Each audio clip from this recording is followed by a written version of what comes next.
All right. Welcome to 10. This is Tech Entrepreneurs, Nebraska. I'm Shauna Dorsey with the Nebraska Tech Collaborative powered by the Exarban Foundation. And I see Brian shaking his head at me like, geez, we just you're going to ask if you want to do it again, but no, we're going I to keep sure going. don't. Let's go. Yeah, that's the rule of 10, I guess. It's 10 minutes, no cuts, no edits, no retakes, even if you mess up Entrepreneur.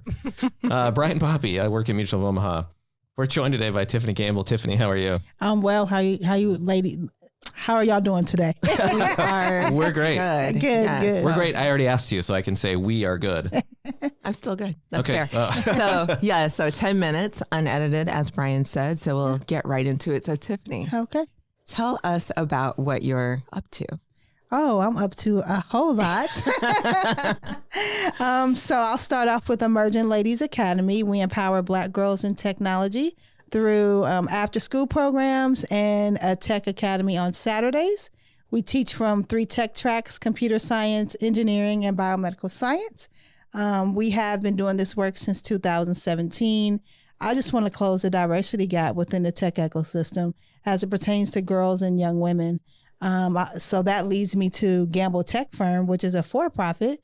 We globally inspire future Black technologists through community workshops and trainings and providing those entry-level certifications to onboard into the tech pipeline.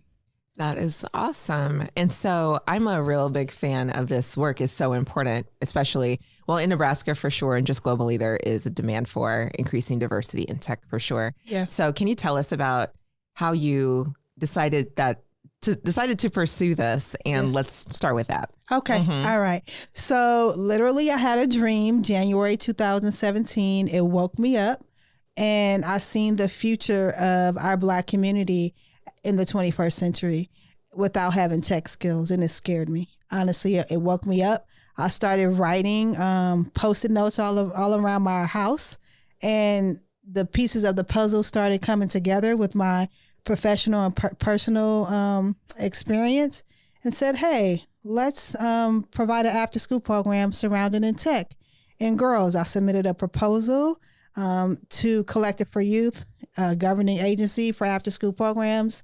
June of that year, and it was accepted. So we started in one middle school, and it has grown from there globally, actually.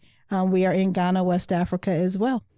How many schools are you in? And Brian, I just can keep going on this kind of stuff. So Now that was what going to be the next question is like, great. Wait, how many people are we talking about? How many in these after-school people, programs? how many schools in Nebraska, Sure. all that. Mm-hmm. So we have 8 going on 9 schools. We started 9th school on Monday in Omaha Public School Systems with elementary and middle school.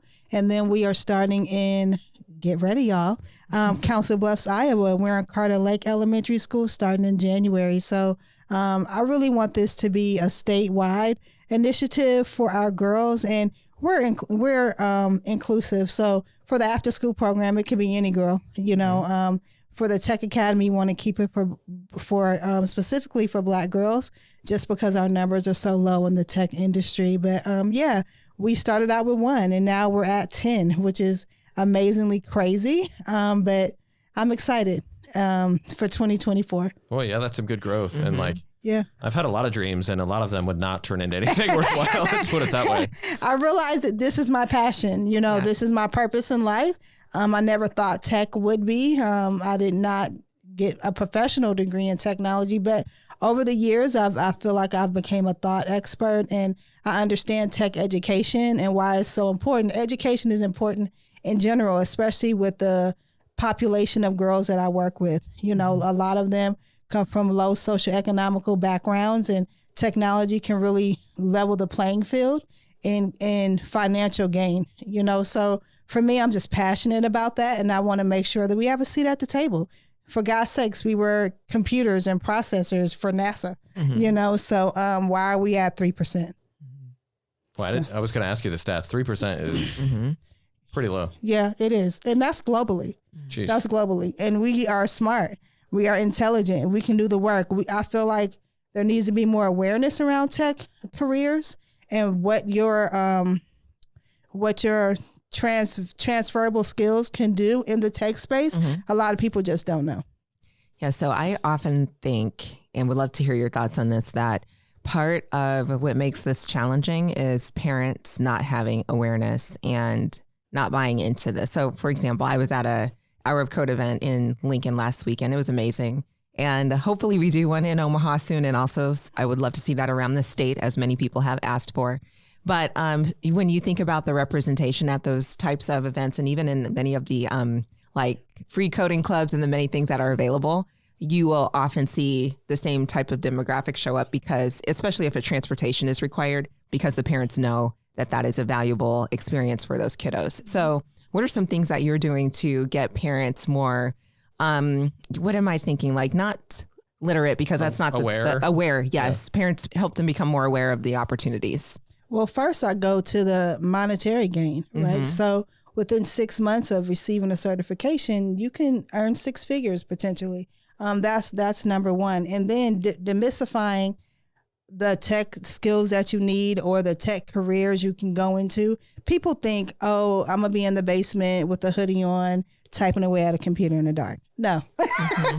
So it's upstairs with the hoodie on. Right. Okay. But it's more than that. And no matter what industry that your child wants to go into, there is a space in tech. Tech is married to every industry that any young lady wants to go into. So once again, I'm going to go to that awareness piece, making people aware, showing them, hey, if your daughter wants to be a lawyer, ethical law. And when one of my young ladies, she was thinking about being a lawyer, I said, won't you do ethical law and talk about the biases, AI, that we have in software. And she went home and researched. She was like, Miss Tiffany, you're right. Like, yeah. Mm-hmm. So it's about that awareness. And as I learn, I pass that information on to my girls. But I always tell my parents and my girls, there's a space for you, no matter what industry you want to go into. Mm-hmm. Look at the tech piece of it. Well, yeah, that's super good advice. Everything from like fashion to manufacturing to obviously technology. Yeah. Financial services, whatever, it doesn't matter. It doesn't matter. It's all like tech enabled in some way. Yeah. I want to back up just to one of your points too about like not everyone needing to pursue a 4-year degree. True. So what are some of your thoughts though on like, yes, short-term training is outstanding, but we all know that you have to put in the work long-term to stay relevant and all of that. So what's some of the advice you give, like, especially if someone says, well, I went through a short-term training program. Now I'm in this career and it's challenging, which they are challenging jobs, but they're awesome jobs, but they are challenging. So what's some advice do you give to people in those situations? You get what you give. You have to be able to be well-rounded. You have to be a lifelong learner in this space. Things are changing rapidly, quickly, all the time. So just because you have a certification, let's say, project management. Let's just say that. You have to stay on top of those skills. So even though it's a 6-month certification, there's upgrades, all the time. You always have to continue to learn. So that is my best advice. You don't stop at 6 months. Right. You can't. You'll be out of a job really quick. So understand that your mindset has to change around education and that you're learning for a lifetime, not just for a period. Yeah. And that's excellent advice, because I think it's really important for people to know, especially regardless of the duration of the training, that you know that this is a lifelong upskilling, reskilling sort of career. So yes. Absolutely. And I have found myself, I received my master's in 2014, hard as heck trying to find a job, went into tech or tech adjacent. And I went back to school, so now I've completed the project management academy at Metro Community College. So I had to be that face to show, what, you can pivot. Now I'm in the space of looking for contracts and going somewhat back into the employment arena. It's constant. And I never thought that I would go back to school. For God's sakes, I'm turning 50 in March, so, but my mom went back at 50. I'm like, okay, I can do this. Life, once again, education is a lifelong journey. You never stop. But I didn't think I would go back. And I fought it tooth and nail. I'm like, I don't want to go back to school. Yeah, the worst is when you realize you need it. And then you're like, all right, I'm going to have to do it.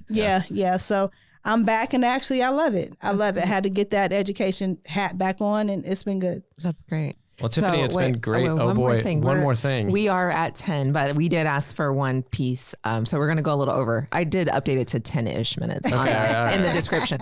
But what's one thing the community can do to support your efforts with Emerging Ladies Academy specifically? Sure. We need volunteers all the time. We're looking for facilitators, STEM facilitators for our after school program and our tech academy. And we're looking for donors as well. So if you support tech education, please donate to Emerging Ladies Academy. We have a PayPal account that you can donate to. And yeah, we're just looking for some more community support. Awesome. Well, thank you for being here. Thank you for inviting me. Yes. Yeah. Thanks, Tiffany. Thank you. Great to have you.